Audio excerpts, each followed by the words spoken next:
से संबोधन कर रहे हैं।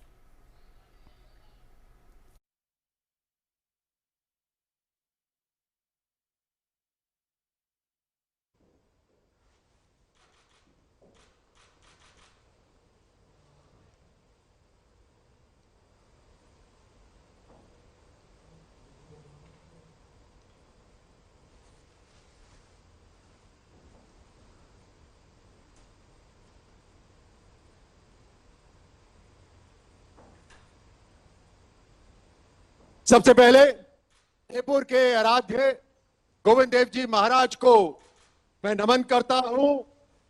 जयपुर ग्रामीण और राजस्थान की धरती से आपको राम राम सा क्षमा गणी। मैं भारती को, राजस्थान की रणभूमि को, सभी खिलाड़ियों की कर्म भूमि को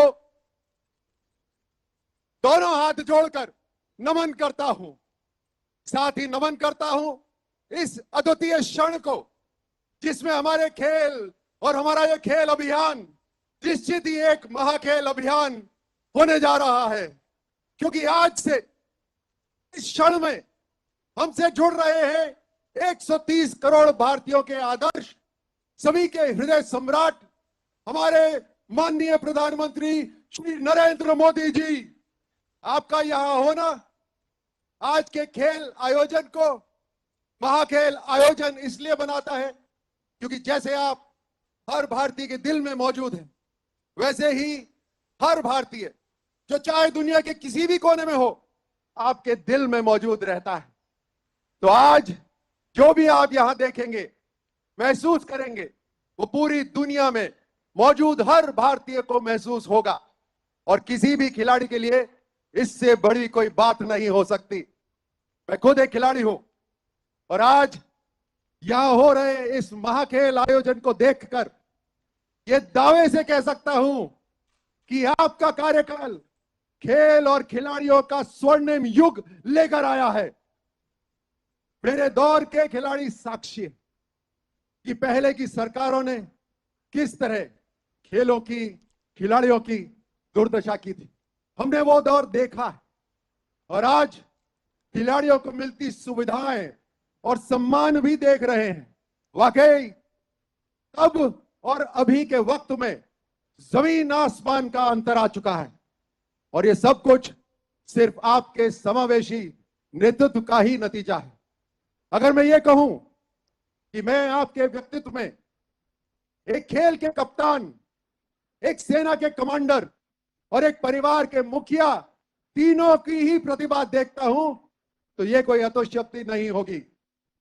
जैसे खेल के कप्तान का सबसे बड़ा हथियार उसका धैर्य होता है। आपने उसी धैर्य का परिचय पूरी दुनिया को तब दिया था जब 2016 में भारत पर आतंकी हमला हुआ।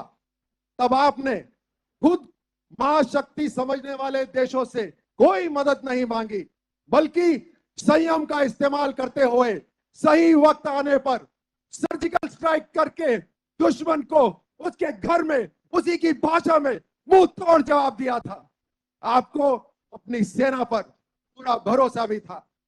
एक कमांडर के लिए जंग छोटी या बड़ी नहीं होती, जंग जंग होती है और जीतने के लिए कमांडर सबसे पहले अपने सैनिकों में लड़ने का जज्बा पैदा करता है, जीत की भूख पैदा करता है।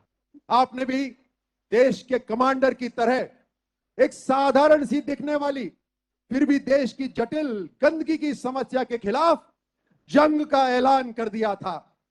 आज देश के बच्चे बच्चे में ऐसा जज्बा जाग चुका है कि हमारा स्वच्छता अभियान अब इतिहास में एक जंग की तरह याद रखा जाएगा। खेल में हर खिलाड़ी को उसकी अहमियत पता होती है, लेकिन कप्तान को पता होता है कि उस खिलाड़ी को उसकी अहमियत का एहसास दिलाना कितना जरूरी है। ठीक वैसे ही आपने वन रैंक वन पेंशन को लागू करके रिटायर्ड होकर मुख्य धारा से अलग हो चुके पूर्व सैनिकों को उनका हक दिलवाकर उनका सम्मान और स्वाभिमान दोनों लौटाया।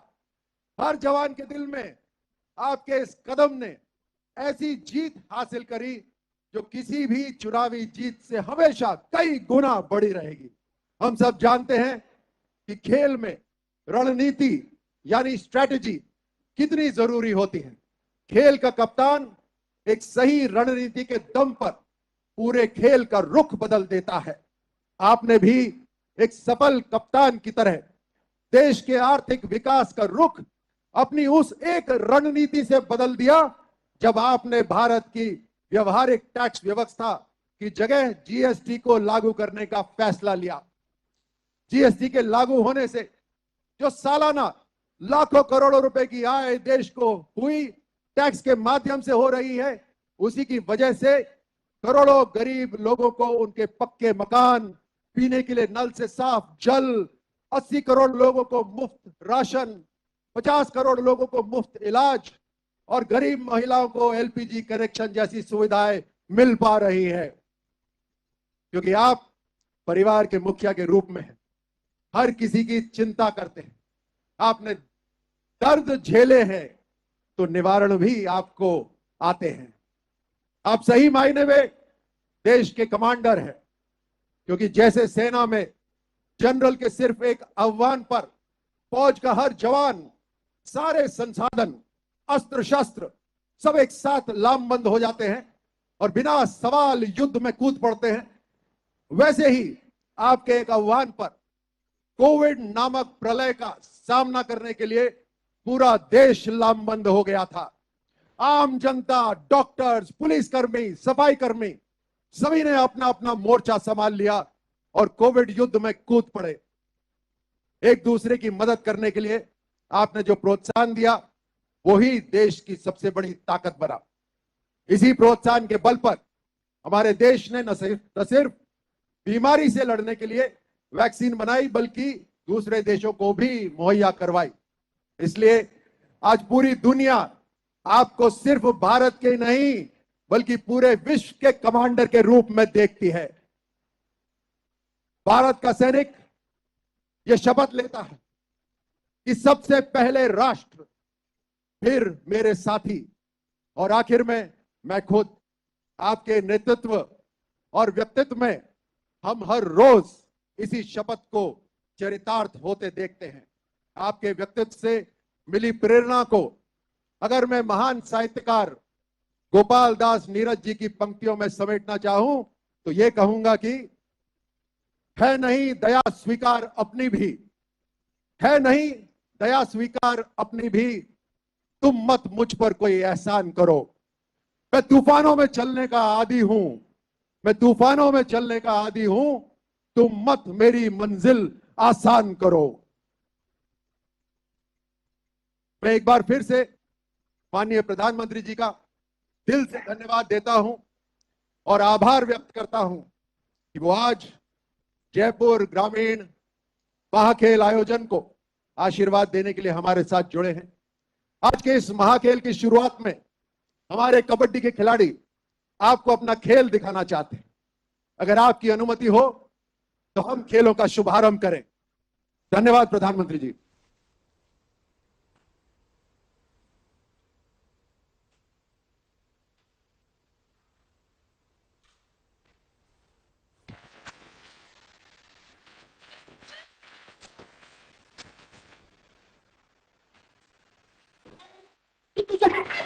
जयपुर महाखेल जयपुर ग्रामीण में आप सभी आए हुए दर्शकों का तहे दिल से स्वागत और स्वागत एक बार हम फिर से करना चाहेंगे हमारे जनप्रिय प्रधानमंत्री जी का। और ये मुकाबला यहाँ पर होने जा रहा है टीम शेखावाटी क्वींस बनाम टीम मेवाड़ वॉरियर्स। तो दिलों की धड़कनों को थामे रखिएगा, सीट की पीटियों को जरा बांधे रखिएगा, कुर्सी पर कृपया कर कोने पर ना बैठेगा, क्योंकि भारत का अपना खेल, भारत की मिट्टी का खेल अब शुरू होने जा रहा है और जोरदार तालियों के साथ शुरुआत किया जाता है। जोरदार तालियों के साथ शुरुआत किया जाता है भारत के अपने खेल जो है खेल वीर पराक्रम का।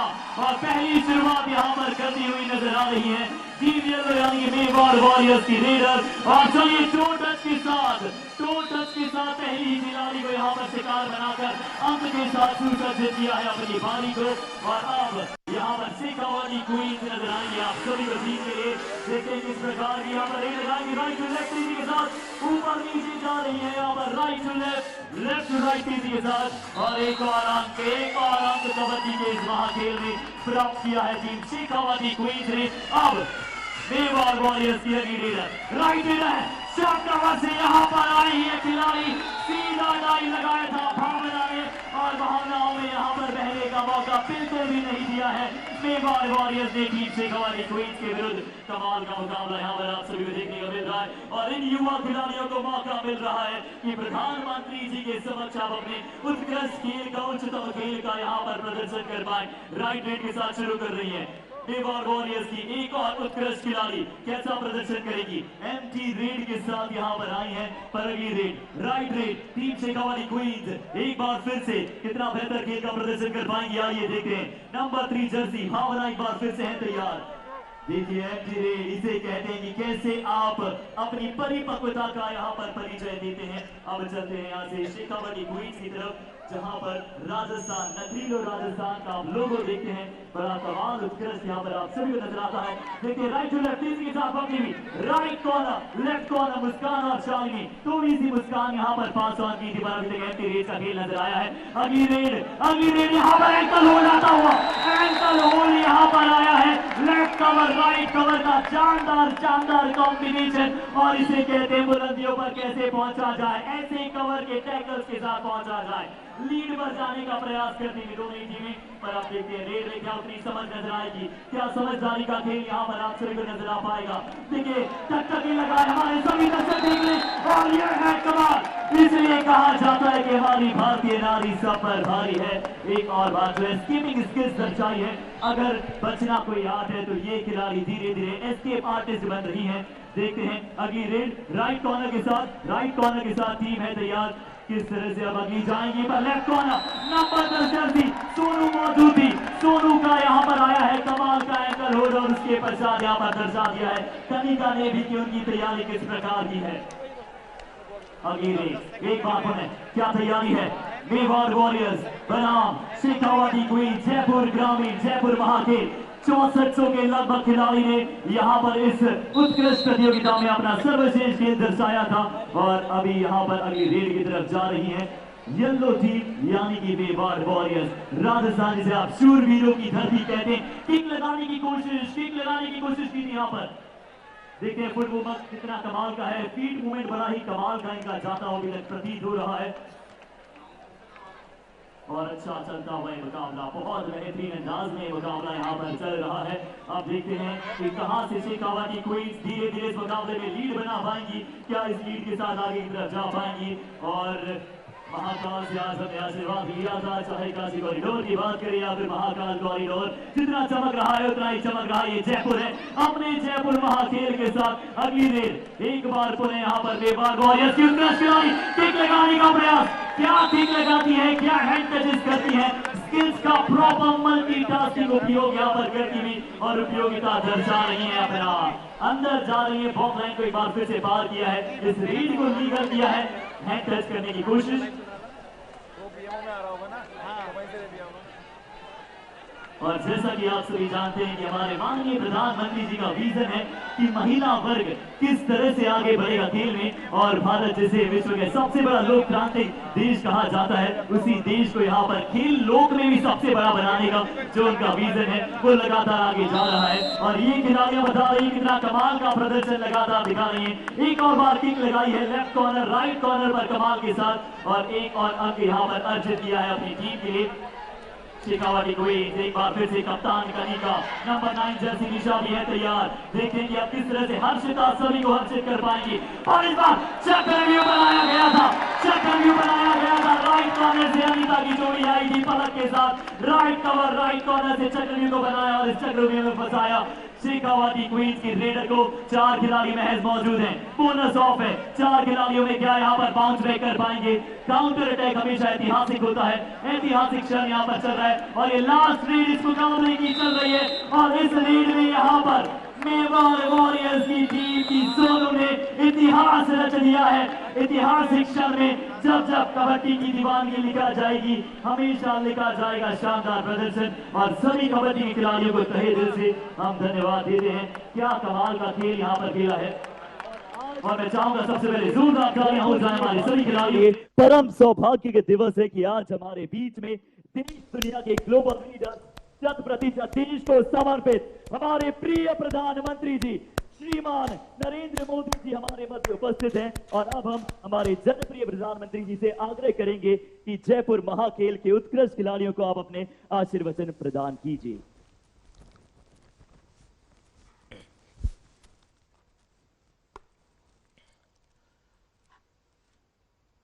जयपुर ग्रामीण के सांसद और हमारे सहयोगी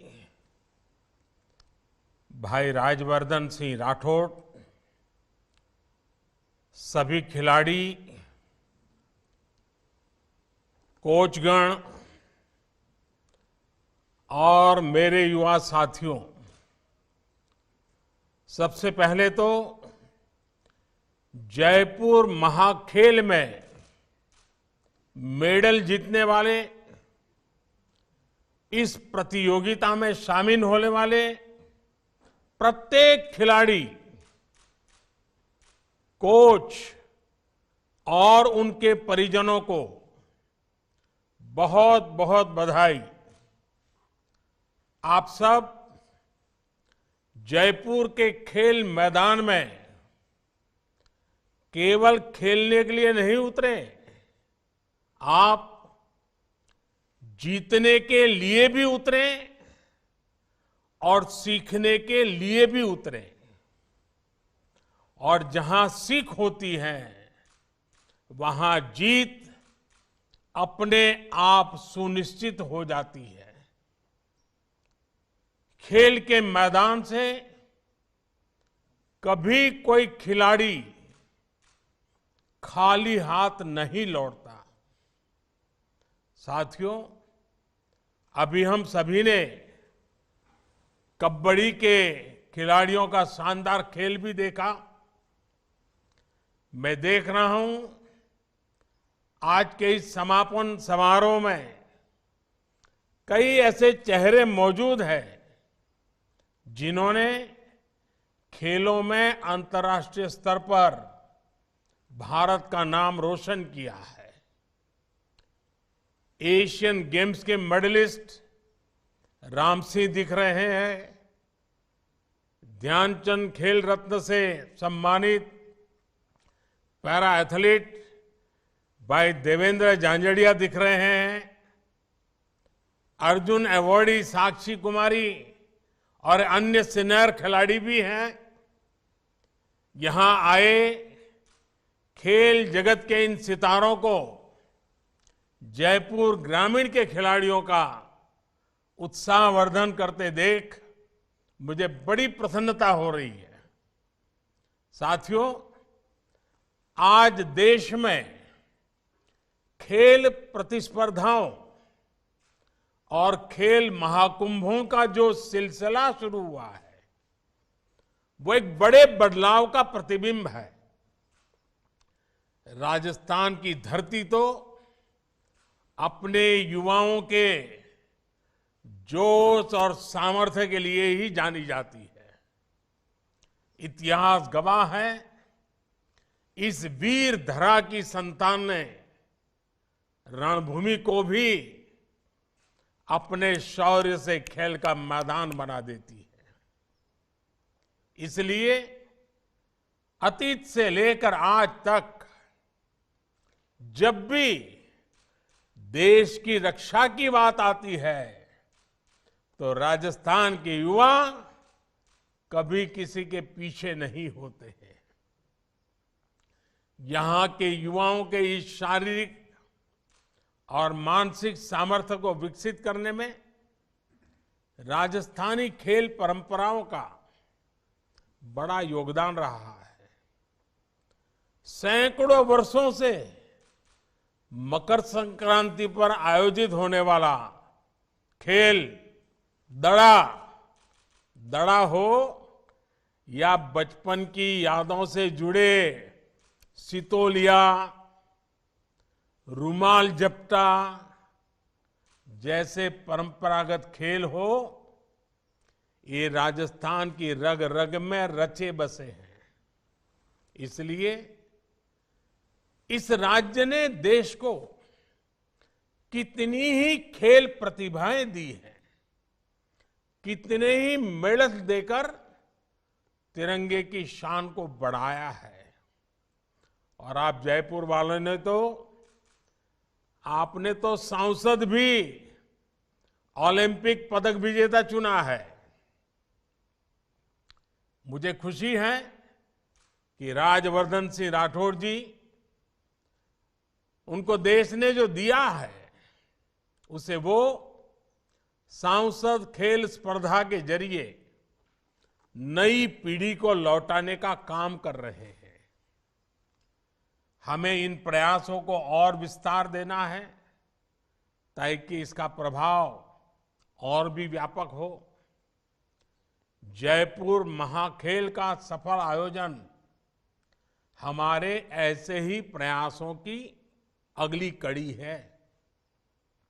इस वर्ष 600 से ज्यादा टीमों का,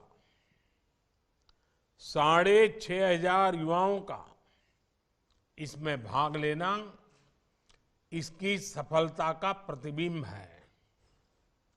मुझे बताया गया है कि इस आयोजन में बेटियों की भी 125 से ज्यादा टीमों ने हिस्सा लिया है।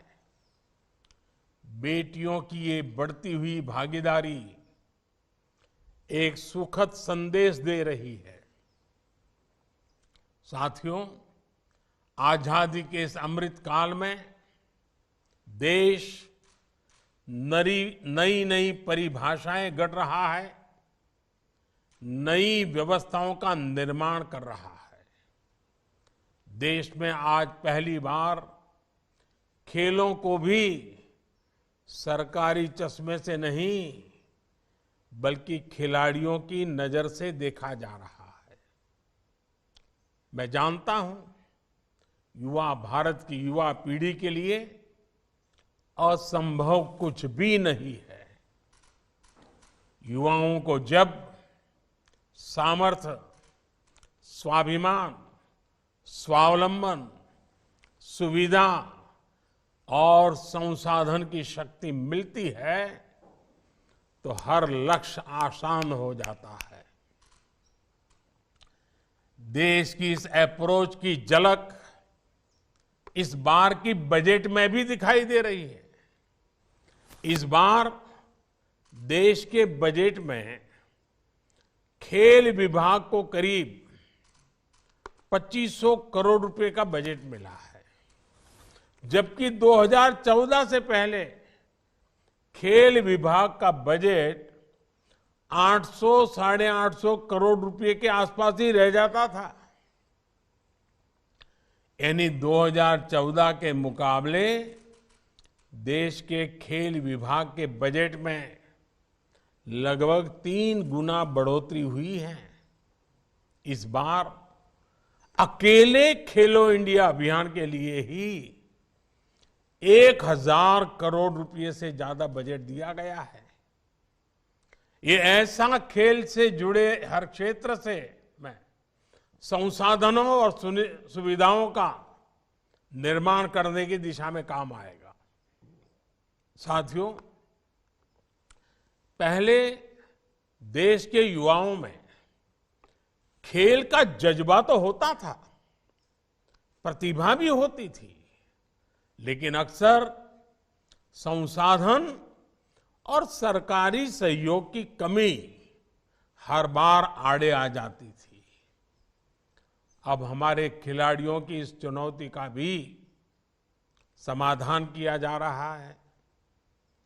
मैं आपको इस जयपुर महाखेल का ही उदाहरण दूंगा। जयपुर में यह आयोजन बीते 5-6 वर्षों से चल रहा है। ऐसे ही देश के कोने कोने में भारतीय जनता पार्टी के सांसद अपने अपने क्षेत्रों में खेल महाकुंभों का आयोजन करवा रहे हैं। इन सैकड़ों खेल महाकुंभों में हजारों युवा हजारों प्रतिभावान खिलाड़ी अलग अलग खेलों में भाग ले रहे हैं। सांसद खेल महाकुंभ की वजह से देश की हजारों नई प्रतिभाएं उभर कर सामने आ रही है। साथियों, ये सब इसलिए मुमकिन हो पा रहा है क्योंकि केंद्र सरकार अब जिला स्तर और स्थानीय स्तर तक स्पोर्ट्स फैसिलिटी बना रही है। अब तक देश के सैकड़ों जिलों में लाखों युवाओं के लिए स्पोर्ट्स इंफ्रास्ट्रक्चर तैयार किया गया है। राजस्थान में भी केंद्र सरकार द्वारा अनेक शहरों में स्पोर्ट्स इंफ्रा का निर्माण हो रहा है। आज देश में स्पोर्ट्स यूनिवर्सिटीज भी बन रही हैं और खेल महाकुंभ जैसे बड़े आयोजन भी प्रोफेशनल तरीके से हो रहे हैं। इस बार नेशनल स्पोर्ट्स यूनिवर्सिटी को भी अधिकतम बजट प्रदान किया गया है।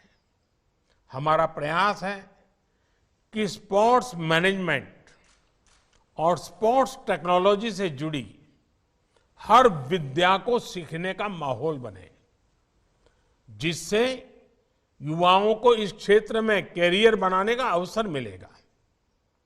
साथियों, पैसे की कमी के कारण कोई युवा पीछे न रह जाए, इस पर भी हमारी सरकार का ध्यान है। बेहतरीन प्रदर्शन करने वाले खिलाड़ियों को केंद्र सरकार अब सालाना 5 लाख रुपए तक की मदद करती है। प्रमुख खेल पुरस्कारों में दी जाने वाली राशि भी 3 गुना तक बढ़ा दी गई है। ओलंपिक जैसी बड़ी वैश्विक प्रतियोगिताओं में भी अब सरकार पूरी शक्ति से अपने खिलाड़ियों के साथ खड़ी रहती है। टॉप्स, TOPS, टॉप्स जैसी स्कीम के जरिए वर्षों पहले से खिलाड़ी ओलंपिक की तैयारी कर रहे हैं। साथियों, खेल में आगे बढ़ने के लिए किसी भी खिलाड़ी के लिए सबसे जरूरी होता है अपनी फिटनेस को मेंटेन रखना। आप फिट होंगे तभी सुपर हिट होंगे। और फिटनेस तो जितनी खेल के ही मैदान में जरूरी होती है, उतनी ही जिंदगी के मैदान में भी जरूरी होती है। इसलिए आज खेलो इंडिया के साथ साथ देश के लिए फिट इंडिया भी एक बड़ा मिशन है।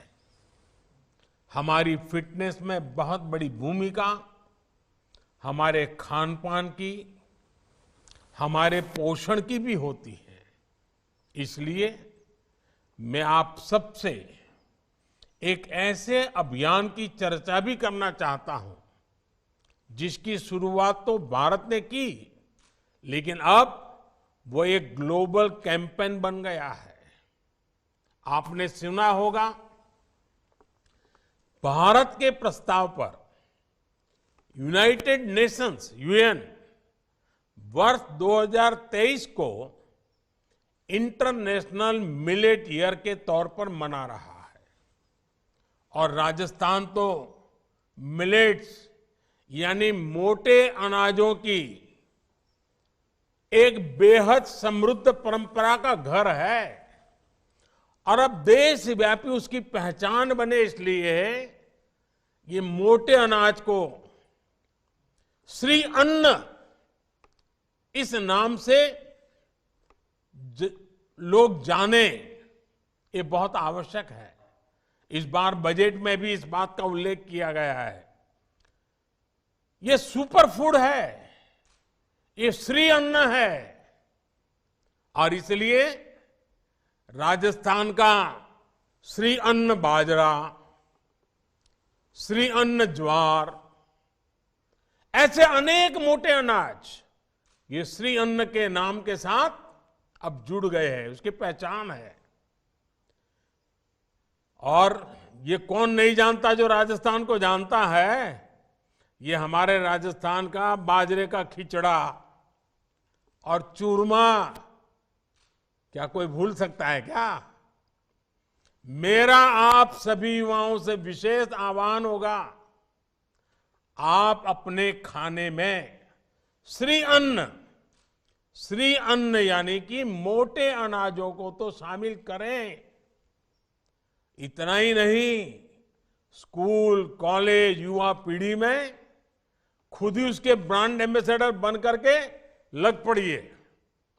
साथियों, आज का युवा केवल एक क्षेत्र में सिमट कर नहीं रहना चाहिए, वो मल्टी टैलेंटेड भी है और मल्टी डायमेंशनल भी है।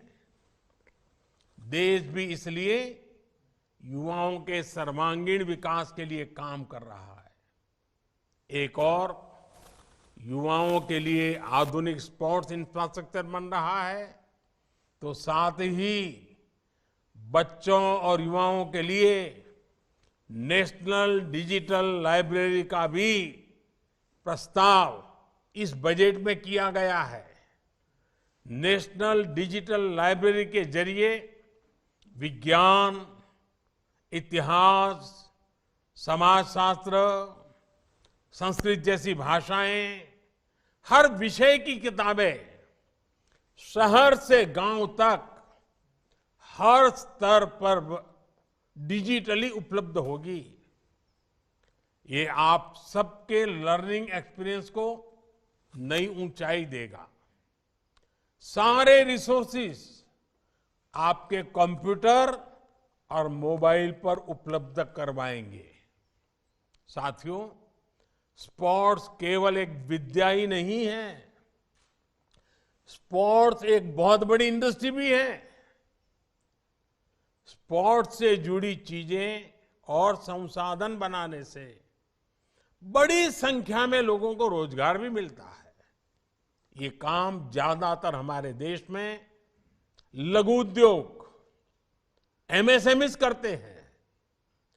इस बार बजट में स्पोर्ट्स सेक्टर से जुड़ी एमएसएमईज को मजबूत करने के लिए भी कई महत्वपूर्ण घोषणाएं हुई है। ये आपको एक और योजना के बारे में बताना चाहता हूं। ये योजना है पीएम विश्वकर्मा कौशल सम्मान, यानी पीएम विकास योजना। ऐसे लोग जो अपने हाथ के कौशल से, हाथ द्वारा चलाए जाने वाले औजारों से स्वरोजगार करते हैं, सृजन करते हैं, निर्माण करते हैं, उन्हें ये योजना बहुत मदद करेगी। उन्हें आर्थिक सहयोग से लेकर उनके लिए नए बाजार बनाने तक हर तरह की मदद पीएम विश्वकर्मा योजना द्वारा दी जाएगी। हमारे युवाओं के लिए ये भी रोजगार के, स्वरोजगार के बड़े अवसर बनाएगी। साथियों, जहां प्रयास पूरे मन से होते हैं, वहां परिणाम भी सुनिश्चित होते हैं। देश ने प्रयास किए, परिणाम हमने टोक्यो ओलंपिक्स में देखा, कॉमनवेल्थ खेलों में देखा, जयपुर महाखेल में भी आप सबके प्रयास भविष्य में ऐसे ही शानदार परिणाम देंगे। आपसे ही देश के लिए अगले गोल्ड और सिल्वर मेडलिस्ट निकलने वाले हैं। आप अगर ठान लेंगे तो ओलंपिक्स तक में तिरंगे की शान बढ़ाएंगे। आप जिस क्षेत्र में जाएंगे वहां देश का नाम रोशन करेंगे। मुझे विश्वास है हमारे युवा देश की कामयाबी को बहुत आगे तक लेकर के जाएंगे। इसी भावना के साथ आप सभी का बहुत बहुत धन्यवाद, बहुत बहुत शुभकामनाएं।